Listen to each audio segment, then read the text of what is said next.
Hello, this is Dan Alford with ARC Specialties. This is another in our series on designing for automation. I've been doing this for 40 years. People are afraid of robots. They think they're going to take their job. I can tell you, if automation was easy, my life would be easy. My life's not easy. And so I'm going to share with you some of the things we've learned over the years. Frequently, when we tackle a project, we either have to change a process, change a design, change a joint, or at least change some attitudes.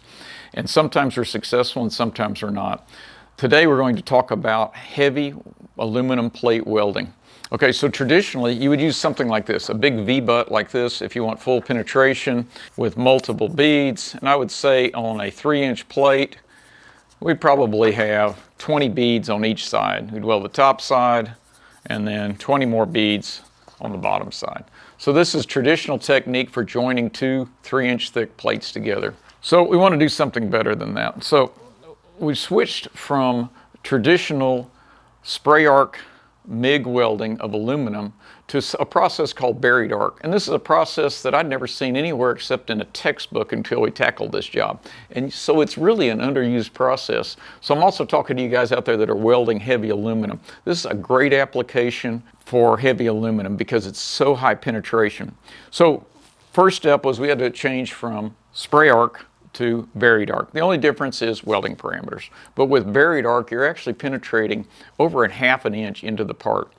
And so you can use a joint like this. And so these are the two halves of the joint. Well, what's interesting about this, we can make a weld that is that big that'll penetrate this entire ½ inch thick section beneath the V-butt. We put another one on the other side, much the same, and then 2 cap beads. So in effect, we are welding 3-inch thick aluminum in 4 passes rather than 24 passes. That's a huge difference. And if you'll notice here, these two joints, these two V-grooves are actually offset.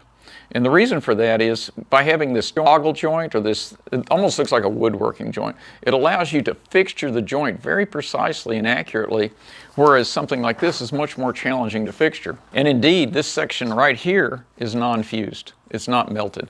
So that would be a defect in some joints, but in this joint, due to the loading on this particular application, we didn't have any tensile loads in this area.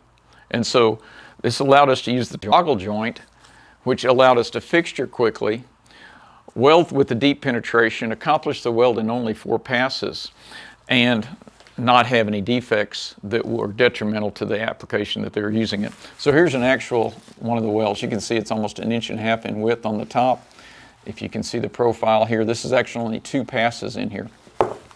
So the point of my story today is sometimes you need to change the welding process and the joint. The advantages are tremendous in this case. Rather than 24 welds, we're doing 4 welds. Very high acceptance rate, and it allowed us to automate. But when we're welding like this, we're welding at 600 amps or higher, and at voltages up in the 30s. So the arc light is absolutely vicious. So this is a job which not only benefits from robotics, but robotics are essentially essential on this because of the arc light. It's not a good process for human beings to be around, but robots don't mind it at all. So once again, application from my past where we changed process, we changed joints, and in the end, we had a successful automation project. I hope this one's been a benefit to you, and I look forward to seeing you again soon.